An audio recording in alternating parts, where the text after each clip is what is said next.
distinguished program directors, Your Majesties, King Moshoeshoe III and Queen Moshoeshoe II, and members of the rest of the royal family, Right Honorable Prime Minister, Mr. Nzokwane Mategane, the Right Honorable Deputy Prime Minister, Mr. Stina Mojara. I think, Your Majesties, I shouldn't go further than that, because I think the program directors have done the acceptance in delivery of the necessary protocol to welcome everybody here. The danger is that if I continue, there's some people I will miss out. So I think I must agree with the protocol that's been established to say, welcome to everybody, thanks for coming.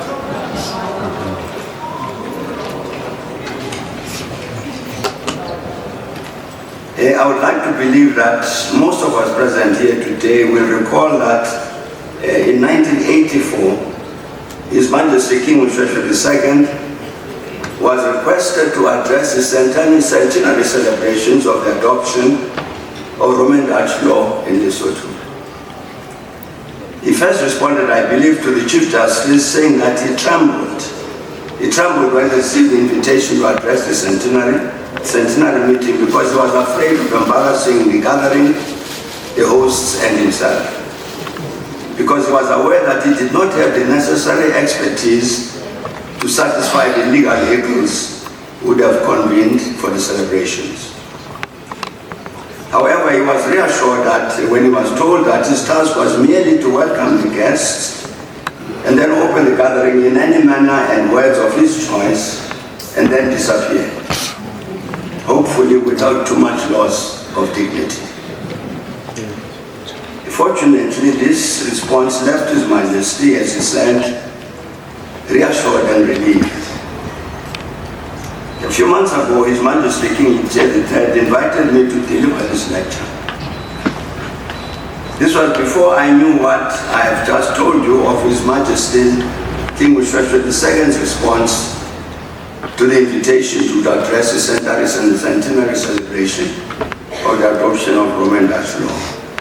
If I had known this, I too would have responded to His Majesty King Moshoeshoe III by saying that I had trembled when I received this invitation, because I believe that it would be highly presumptuous and even arrogant for a South African to come to Lesotho to talk to the Basotho about a person as highly distinguished as King Moshoeshoe II. Hopefully His Majesty would then have responded to me by saying that having paid tribute to the late King, I would be at liberty to speak in any manner and words of my choice, praying that at the end I would leave this hall without too much loss of dignity. Unfortunately for me, ignorance meant that I did not have the privilege to follow the excellent example set by His Majesty King Moshoeshoe II. I nevertheless hope that you will pardon me for speaking in a manner and words of my choice as King Moshoeshoe II was advised. And let me start by going back just over 140 years ago in 1883. That year, a Xhosa poet, Jonas Nsiko, who called himself Uhad, was reclining, meaning the harp of the nation, published a poem in Xhosa which said, Vukani bantwana benda ubusiku, seyikhali inzuka emhlophe, ibabela matambo kaMoshoeshoe, Moshoeshoe lokuthongo phezulu entabeni. Siyahola isisu ngamathambo enkosi, ubonga umlomo uxapha usandile yaginya okampande ozithozikoso, yamkhupha esahleli, vukani zimbila zendaba ubusiku. I hope Your Majesties you understood what I've just said. I'm glad to believe that this is the correct rendition of this poem in Sesotho. So hang bana ba thaba bosigo, phiri iyalla, period weu ilapetsi masapo morena Moshoeshoe. Moshoeshoe ya itobaletseng ka godimo thaba, mala a ya korotla a thabetse masapo a morena, molomo o rota madi o tswa garola sanele ekwensi mbande ya dihora e motheola teroneng ya gae pele go nako. Tsogang lona dipela tsa Thabo Mbeki. I have no doubt that all of us present here today are very familiar with the truly remarkable story of that eminent African leader of the 19th century and all time, His Majesty King Moshoeshoe I. That story includes the historically important proclamation by the British in 1868 of the Protectorate of Basotho Landers at the request of King Moshoeshoe. There is no doubt that King Moshoeshoe was perfectly conscious of the fact that the British were colonizers in the same way as the Boers. After all, the Basotho under his leadership had fought the British arms in hand exactly to avoid being colonized by them. It was a stroke of genius that, to borrow a saying, King Moshoeshoe snapped victory from the jaws of defeat by persuading the British to proclaim Moshoeshoe's kingdom a protectorate of the British Crown, thus saving it from becoming a Boer colony. The poem I've just read by Jonathan Thabo Mbeki, published 13 years after King Moshoeshoe passed away, draws our attention to what was a critically important understanding among the indigenous peoples of Southern Africa at the time, when they were resisting colonization during the 19th century. The guerrilla wars fought in many African and other countries during the 20th century to defeat imperialism, colonialism, and apartheid, introduced in the global vocabulary the concept of a liberated area. These areas will provide a base for the continuation of the guerrilla struggle for liberation. What the poet, the Harp of the Nation, was saying was that Lesotho, or Basotho land as it was called then, was to the struggling peoples of Southern Africa a liberated area. It was a base for the continuation of the struggles to defeat the process of the colonization throughout this region. And so when the poet said, "Tsogang bana ba Thaba Mbeki," this was not an imposition on the people of Lesotho, but an affirmation of the role which King Moshoeshoe himself understood and accepted, that the protectorate could not be an end in itself, but a liberated area further to advance the struggle for the total liberation both of Lesotho and its neighborhood. It was because the indigenous people in our region knew that this was part of the very being of the Basotho that Jonathan could even write "Tsogang lona dipela tsa Thabo Mbeki." The colonists also knew this and never forgave King Moshoeshoe for it. That is why 13 years after the king had passed away, the poet could write that the wolf is on the prowl, the white wolf, hungry for the bones of Moshoeshoe. That Moshoeshoe who sleeps on the mountain, the stomach of the white wolf is excited by the bones of the king. On the 22nd of March 1912, just over 2 months after the establishment of the African National Congress at the conference in Bloemfontein, the newspaper established by the first president of the African National Congress, Reverend John Dube, Langa Natal, published an article by Big Sticker Semet, one of the prime movers of the ANC. Your Majesties and dear friend, I beg your indulgence to permit to read quite a substantial part of this article because of its importance. Semet wrote that the highest officer among the executive commoners of the ANC is the Reverend John Dube, who is styled president. Even he, however, is not the supreme head of the Congress as has been supposed. He is, under the Constitution, the chief executive of the Executive Commons and chairman of the same. We have seen, however, that the nobles are there to guide and control him as well as the commons.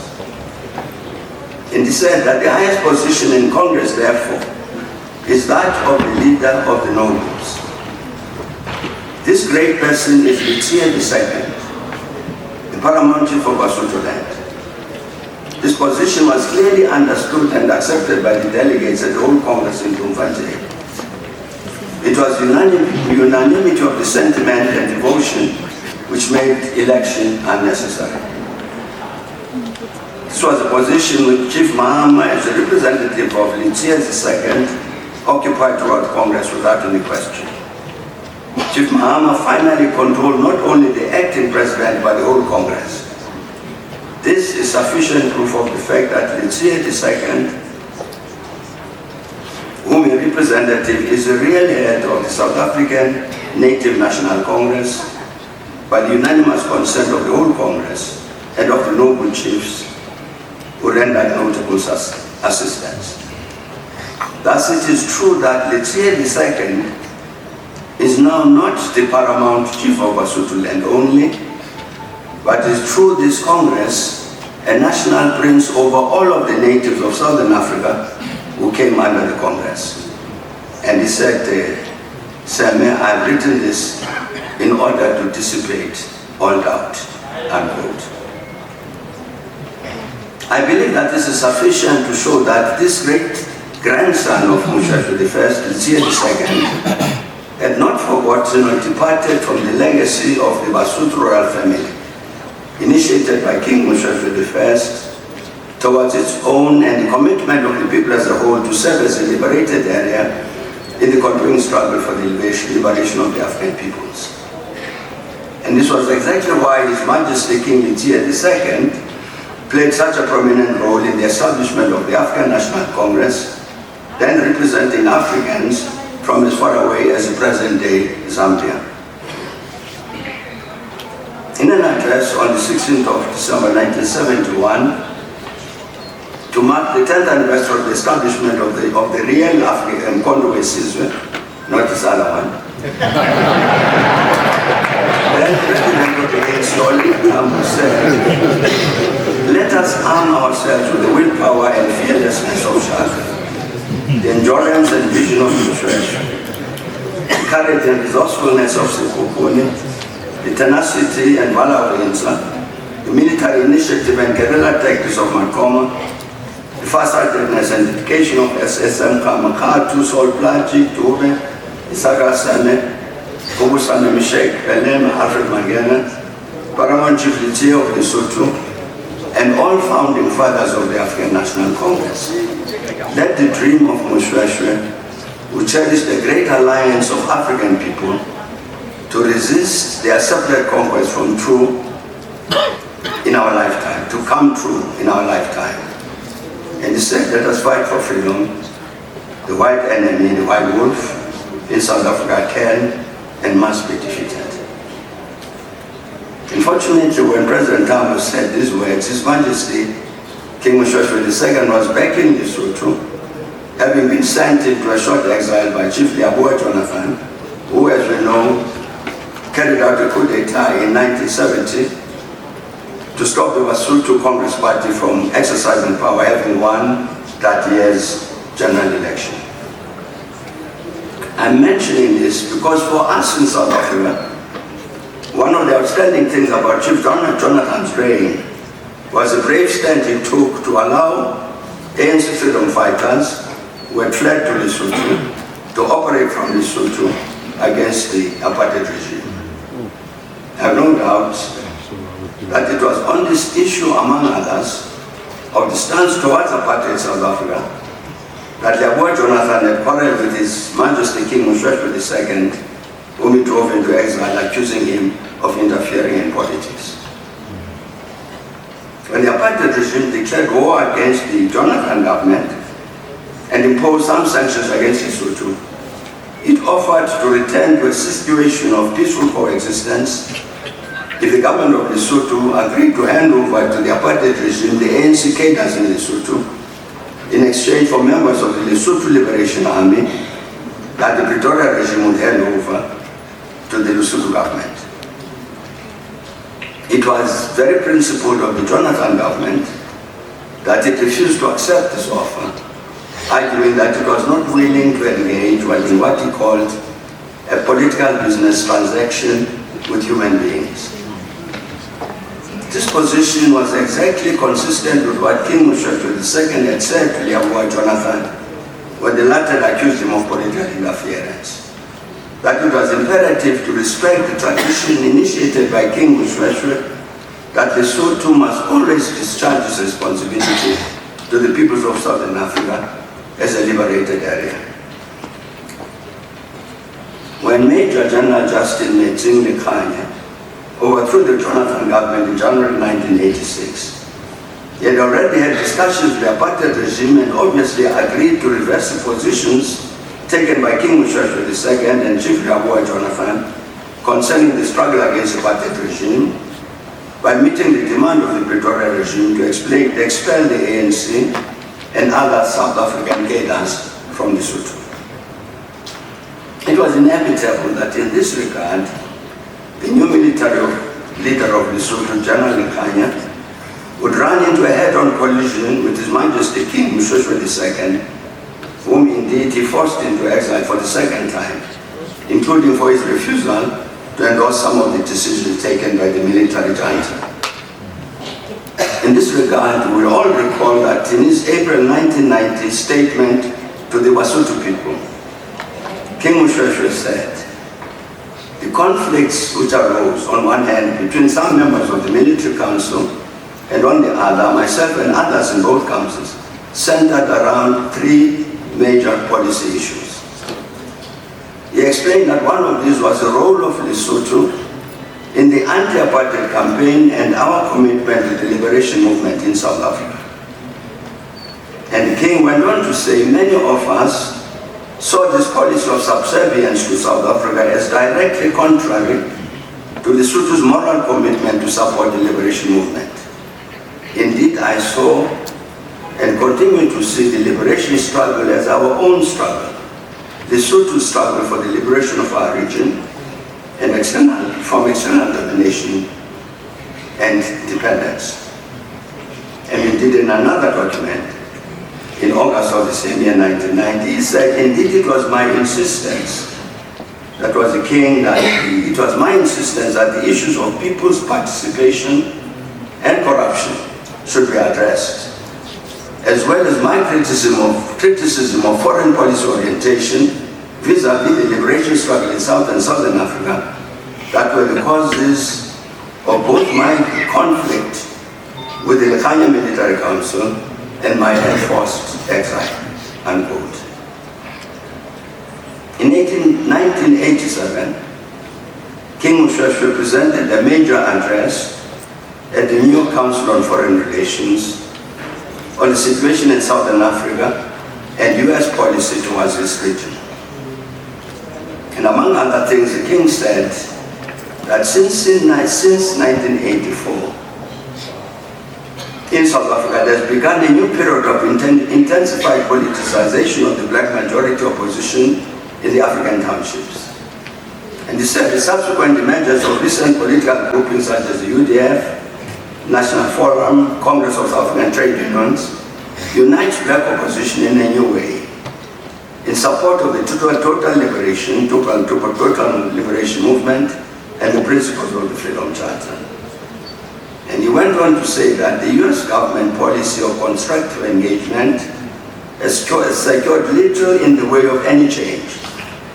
It has, however, lost the United States valuable time needed to exercise the undoubted capacity to influence the South African government to come to the negotiating table.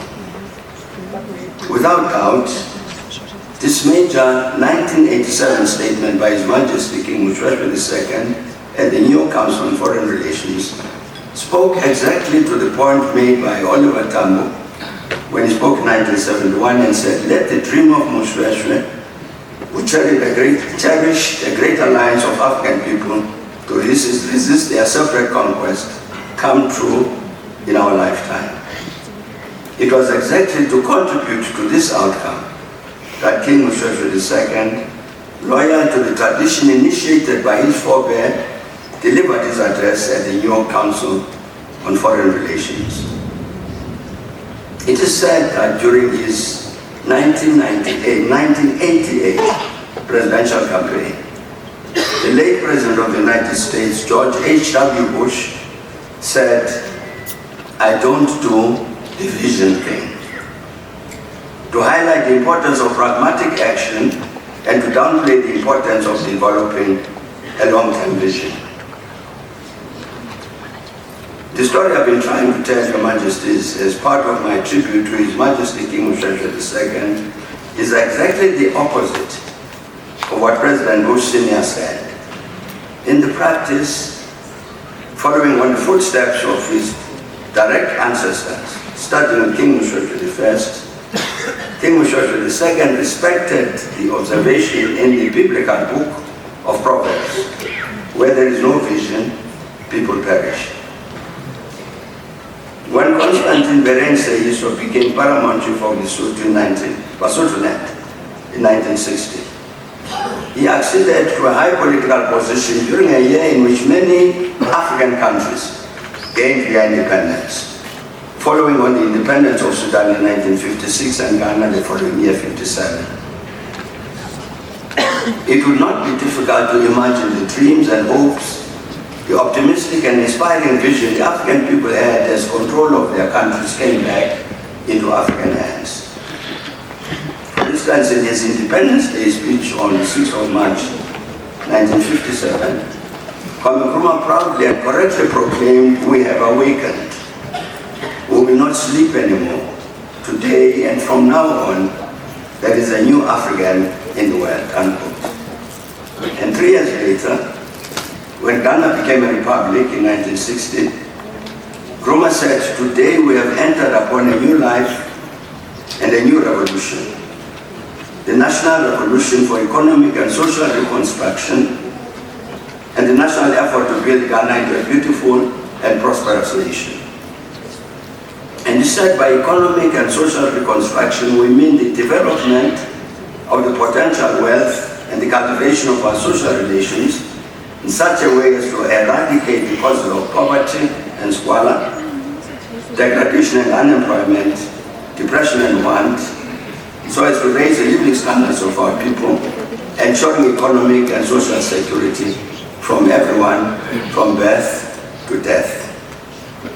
And for this part, the 1963 OAU Charter said that among other purposes of the organization were to promote the unity and solidarity of the African states and to coordinate and intensify their cooperation and efforts to achieve a better life for the peoples of Africa.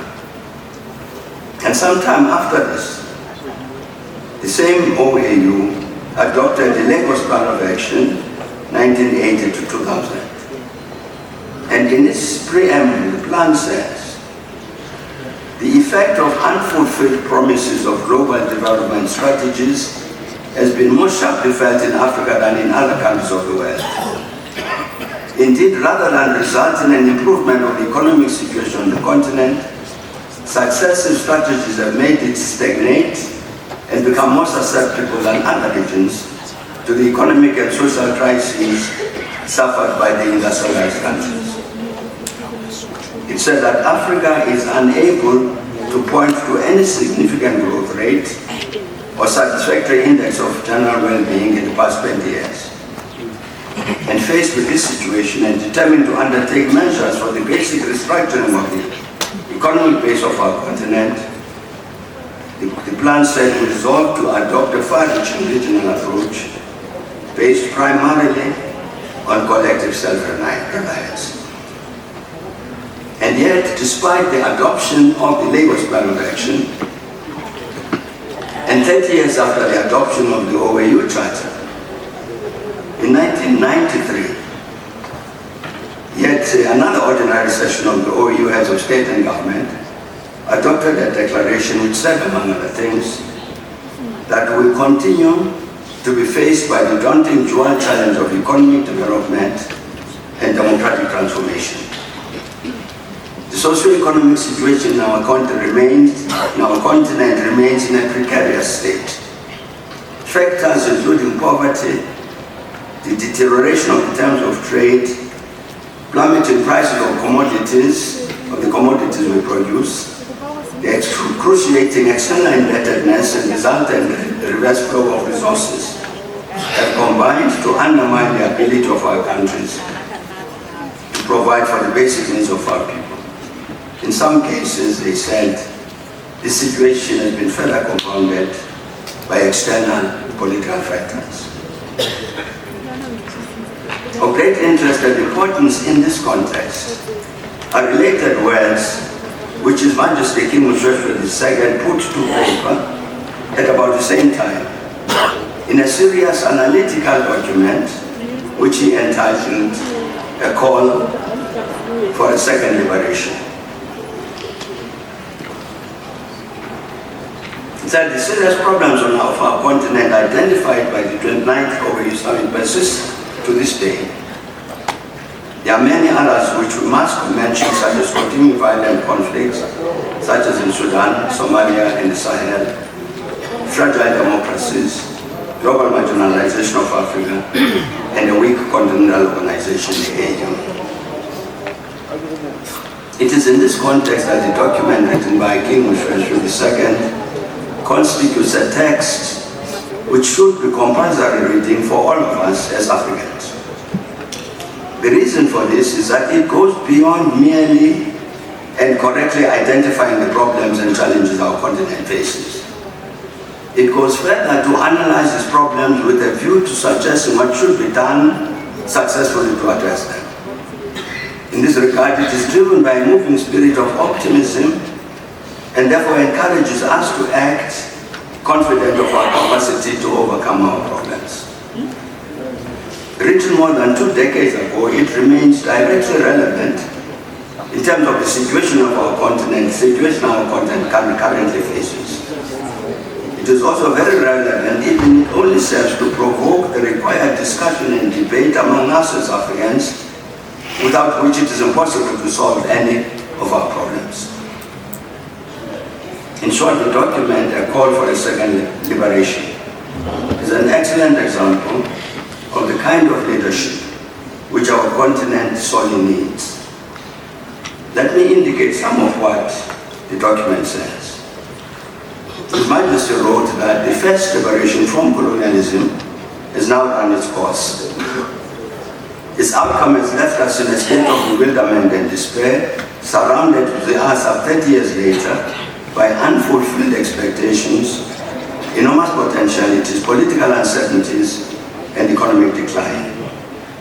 We must realize that at the time of our political independence, we greatly underestimated the depth, the very nature of the challenge that faced us, both externally and internally. Left with weak, vulnerable, and underdeveloped economies, with externally derived institutions foreign to our culture, our euphoria and our expectations of a new world, economic and political order, which should put out its hand and integrate us into its system on a more equitable basis, all seem now only to reflect a trusting naivety. As the forces of neocolonialism use their political and economic strength, a considerable part of that strength being derived from the spoils of the colonial era, to only entrench their domination and our dependence, we became more and more aware of our lack of preparation and of our need to reorganize ourselves in order to regain control of our very significant resources, our sovereignty, our integrity, our culture, and our African humanity. His Majesty said the old colonial institutions which we inherited remained intact and for the large part unchanged.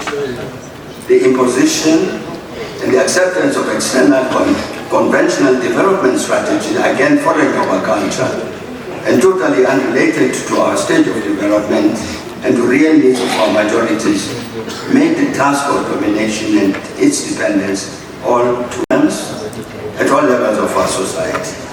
The increasing levels of mismanagement and corruption, the lust for personal economic gain, power and privilege that is concentrated in the hands of a few to the disadvantage of the majority, and our failure to take full control as yet of our own affairs. We know that corruption is a major problem which must be addressed because before it becomes endemic, as it already promised to do.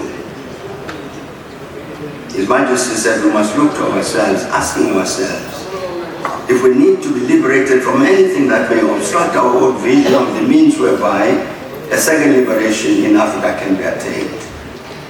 The vision of liberation from domination and dependence implies so many essential principles.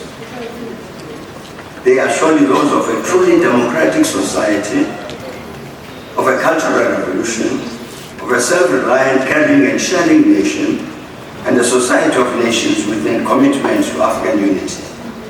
And while each nation pursues its own sustainable, human needs-oriented, self- and culturally developed strategy for national, regional, and continental development, we shall need a plan of action, he said, geared to these principles, and doubtless to others that have been committed.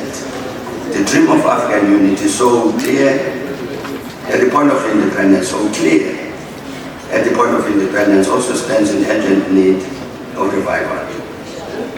And he said the second liberation movement, armed with an even deeper knowledge and analysis of the real nature of dependence, of the mechanisms of domination, would call into question the present order of things, which involves both the international and the national status quo, unquote. Your Majesty, they will see what I've just quoted at length from what His Majesty wrote applies to Africa today. In all its elements, in all of the sentences. King Moshoeshoe II made these important observations because of the crisis which characterized the matter central to the mission of post-colonial liberated Africa, the sustained and all-round development, improvement of the lives of more than a billion Africans. As we all know, four organizations are very important in terms of helping to determine Africa's future are the African Union, the African Development Bank, the UN Economic Commission for Africa, and the UN Development Program, UNDP. Jointly, these organizations issue a very useful African development report every year, which helps our continent regularly to measure whether it is moving forward or backward with regard to the critical matter of development. Let's now indicate some of what the 2024 Africa Sustainable Development Report of this organization says with regard to some of the important areas in which His Majesty King Moshoeshoe II would have been keenly interested. Among others, the report says that 2024 marks a significant point for the global 2030 agenda of the UN on sustainable development, and Agenda 2063, the Africa we want.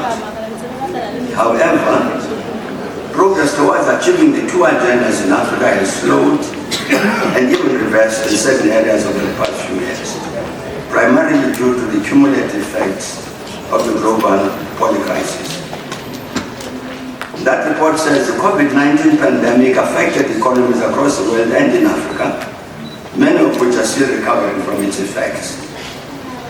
African countries encountered an estimated 6% decline in per capita GDP, and an additional 55 million people were pushed into poverty in 2020 alone.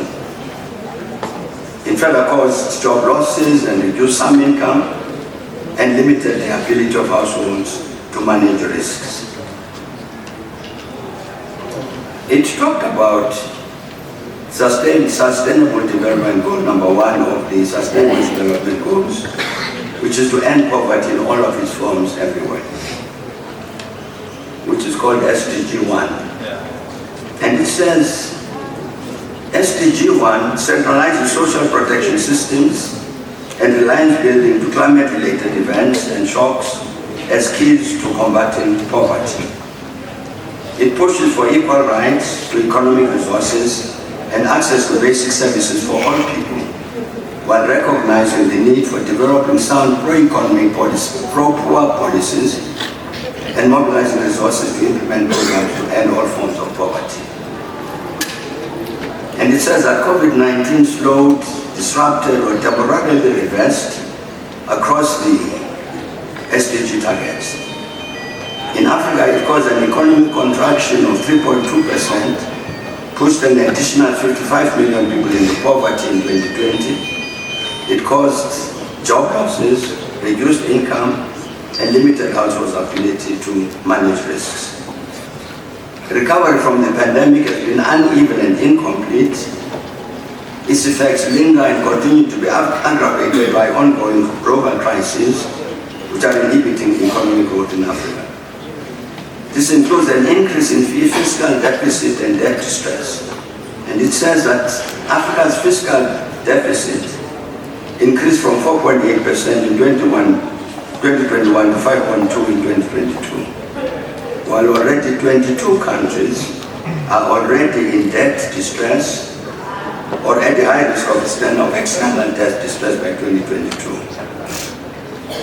As of 2023, it said 3 countries on the continent already defaulted on their debt payments, and fiscal pressures had limited public expenditure on key development outcomes. And it said in 2022, Africa accounted for more than half of people living in poverty worldwide. And said following the outbreak of COVID-19, an estimated 55 million people were pushed into poverty, as we have said. Again, 23 of the 28 countries with extreme poverty rates of above 30% are in Africa. 23 out of 28. 7 out of 10 of the world's extreme poor children are concentrated in Africa, making extreme child poverty increasingly an African phenomenon. And it ended by saying for Africa, less than 6% of the 32 measurable SDG targets are on track to be achieved by 2030. I'd like to believe, Your Majesty, that all of us will have noticed that the 2024 African Sustainable Development Report communicates the message and challenges of our continent, which moved King Moshoeshoe to write a seminal document we've quoted, a call for second liberation. That what the report says, those challenges that Moshoeshoe addressed remain to this day. Like others of our leaders throughout Africa, His Majesty King Moshoeshoe II was deeply committed to helping ensure that post-apartheid Lesotho and Africa should indeed focus successfully on the principle which informed the Lagos Plan of Action, that we commit ourselves individually and collectively on behalf of our governments and peoples to promote economic and social development and integration of our economies with a view to achieving an increasing measure of self-sufficiency and self-sustainment. I strongly believe that the effect of the message communicated by that report, 2024 report, means that we should try to understand what King Moshoeshoe II said about what had to be done successfully to achieve the development goals set out in the Lagos Plan of Action and other documents of the OAU. And indeed, over many years, His Majesty paid the closest attention to the challenge of development. Among others, this necessitated an understanding what should be understood by the very concept of development. In an address on social policy development issues and the elimination of poverty in 1989, His Majesty criticized an approach to development which argued that development will trickle down to the people provided that proper attention is paid to such matters as increasing of the gross domestic product and per capita income. His assessment of this approach was that narrow emphasis has led to a situation whereby only a very thin layer of the population has prospered, while the vast majority have continued to sink further and further into the backwaters of underdevelopment. And he said one result of this is that developing nations, like Lesotho, came to reflect the current international just world economic order with its vast and increasing gaps between rich and poor nations and between citizens of the same nation, in spite of its serious implications for world peace and economic stability. And His Majesty argued that all of us in the developed world must answer the questions, development for what and for whom. In this context, he then quoted the development economist Dudley Sears, who said in 1979 that the questions to ask about a nation's development are as follows. What has happened to poverty? What has happened to unemployment? What has been happening to inequality? If all three of these have decreased from high levels, then there is measurement of development. But if one or more of the central problems of underdevelopment have been getting worse, especially if all three have, then it would be very strange indeed to call that result development, even if per capita incomes had doubled.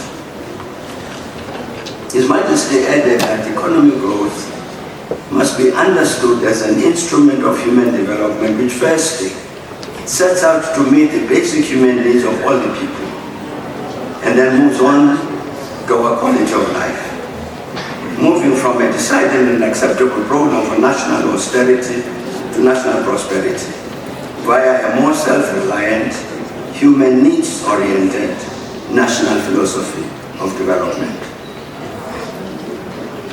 The meeting will recall that earlier I quoted what the 2024 African Sustainable Development Report says, when it said for Africa, less than 6% of the 32 measurables SDG goals are on track to be achieved by 2030. This means that 4 years from now, our continent will not have met the target set or mentioned by Dudley Sears. This does not mean that our countries and continent have not had the necessary development programs, such as Agenda 2063.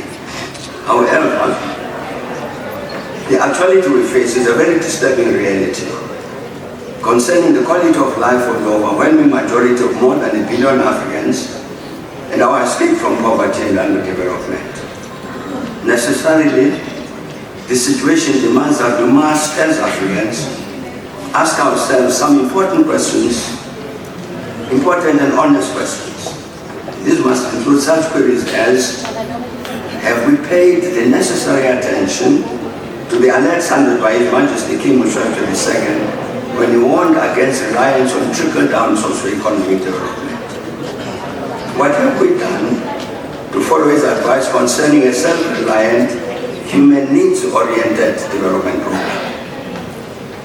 And do we as individual African countries have the necessary philosophies of development as King Moshoeshoe II advised? And because of his sustained focus on the matter of the urgent need to elevate the quality of life of the ordinary people, the majorities he spoke about, King Moshoeshoe spoke out against the various elements, spoke out about the various elements required for the success of our development efforts. One of these is the need for effective quality political leadership, which enjoys legitimacy in the eyes of the people, which must focus on helping to remove all domestic and international obstacles to development, strive for progress through self-reliance, and be capable of activating and empowering the masses of the people to participate in the development process. Another is the involvement of the mass of the people as a conscious and informed force for development, without whom no development is possible. In this context, you also emphasize the need to ensure the involvement of women, again as a force for development. Further, to highlight the need genuinely to respect the people, His Majesty said, quote, plan with the people, not for the people. We must act with the people, not for them. He was also convinced that education must play an important role in terms of empowering as many of our people as possible by giving them the necessary artisanal and other skills for them to contribute to the development process. Institutions such as National University of Lesotho must ensure that they have the ability and capability to reflect the needs and objectives of the society they exist to serve. They must also conduct relevant research, he said, into the nature of the problems the development programs would face. Further, His Majesty was of the view that what is required is, quote, the kind of education that creates not only academic skills, but which also creates awareness of what is needed to transform the nation socially and economically for the good of all the people involved. Because the majority of the people on the continent are still rural, it is imperative that any development strategy pays the necessary attention to rural development and the agrarian revolution, he said. He said it is important that the state must play its developmental role. In that context, it is absolutely important to ensure that civil servants, public officers, local leaders, and anyone exercising authority are all subject to review procedures regarding their performances, unquote. It is vital that the development strategy must respect national cultures and traditions. In this context, His Majesty made the following interesting observation. He said, we must now realize that the dichotomies between the traditional and the modern represent not real, but false choices for the developed world. It is instead the blending of the traditional and the cultural with the need of modernization that will be more likely to succeed than the wholesale replacement of the traditional by the modern.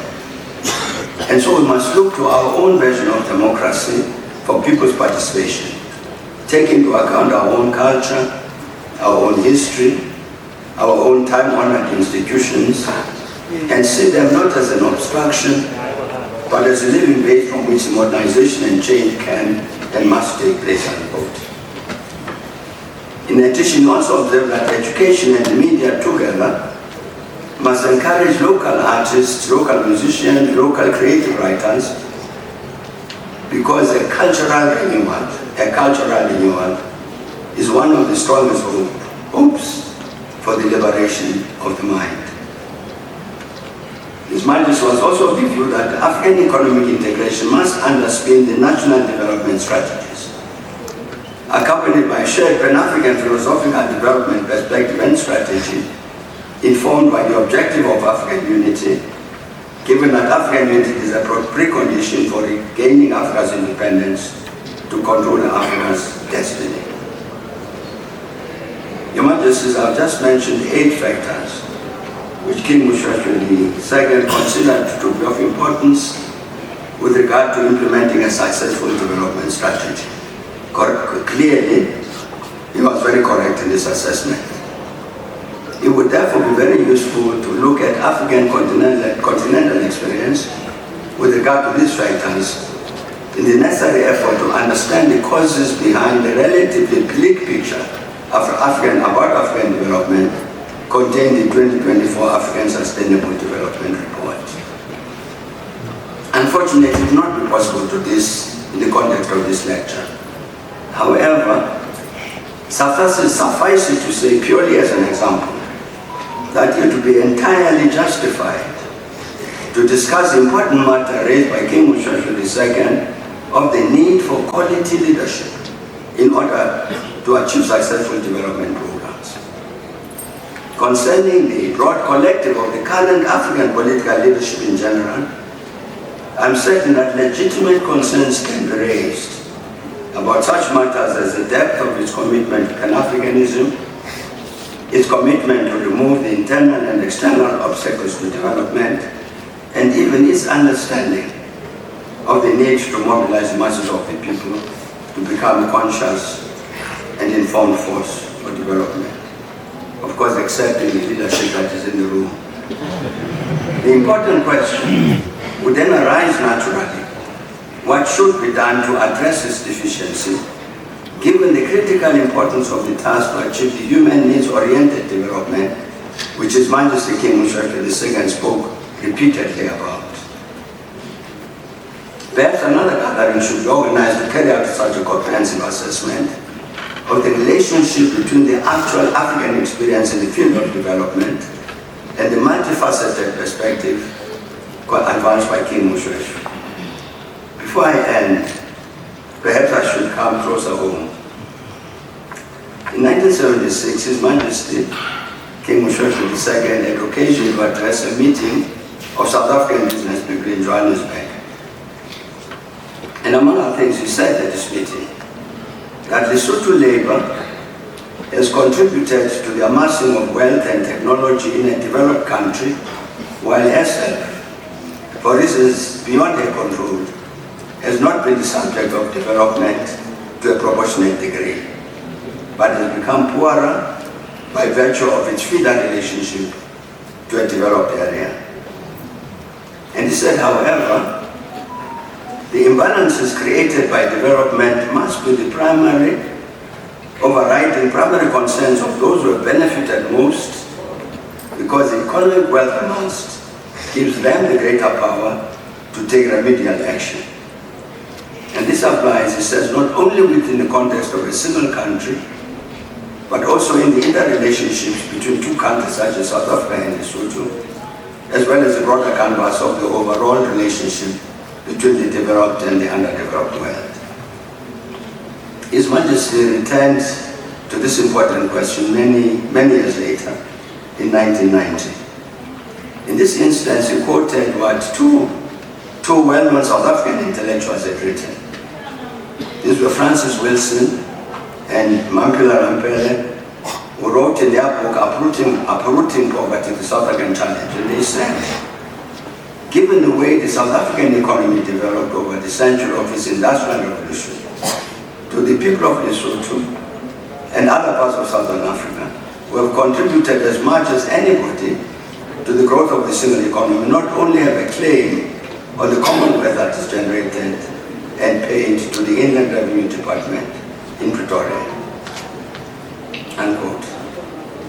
I'd like to believe that many among us will recall that when Nelson Mandela paid a visit, a state visit to the Kingdom of Lesotho in July 1995. And when he addressed the Houses of Parliament here in Maseru, on that occasion, he said, and I quote, closer cooperation between Lesotho and South Africa is a priority for our government of national unity.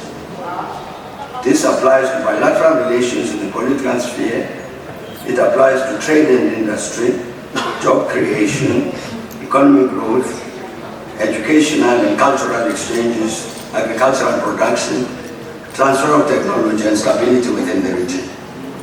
And he said the future prosperity of our region, like that of our continent, requires of us that we adopt a cooperative and integrated approach to things that jointly affect us. And he said the conditions for regional cooperation and integration have never been so favorable. South Africa, he said, is ready to play its part as an equal partner within this context and within a broader perspective that places emphasis on the importance of an African framework for our endeavors. As partners in Southern Africa, we have a need, by means of joint working committees, as well as bilateral and multilateral agreements, to establish instruments based on consensus for dealing with common problems and seizing the opportunities that now exist. President Mandela ended these comments by saying at the state banquet hosted by the head of state, His Majesty King Moshoeshoe, that the promotion of economic development in Southern Africa is of paramount importance to South Africa. The economies of the region are so intertwined that no one country can enter a prosperous future in isolation. We need a new form of economic interaction in Southern Africa based on principles of mutual benefit and interdependence. We need integrated strategies for balanced growth and equitable relations of trade and investment, and a joint approach to regional infrastructure and growth. When President Mandela made his remarks during his state visit to Lesotho, he was indicating South Africa's own agreement with the observations made consistently by His Majesty King Moshoeshoe II over decades about what should inform the relations between a liberated South Africa and Lesotho. I have no doubt that our two countries have great need to engage each other to see to what extent the commitments made 30 years ago have in fact been honored. When His Majesty King Moshoeshoe II tragically passed away, almost exactly 30 years ago today, not only Lesotho, but also the entirety of our continent, Africa, lost an outstanding leader and Pan-Africanist. But Your Majesty's fellow Africans and friends, I would make bold to say that though very sadly we lost the man, we should never allow that we lose his ideas. The Africa which King Moshoeshoe II so dearly loved continues to experience challenges sought to address with such great precision, such passion, such wisdom. And exactly to facilitate this continuing but challenging journey towards its unity and renaissance, Africa must constantly and practically ask itself the question, what did His Majesty King Moshoeshoe say? Modimo o tla hlohonolofatsa moya wa hae ka ho sa feleng. Thank you very much for your attention.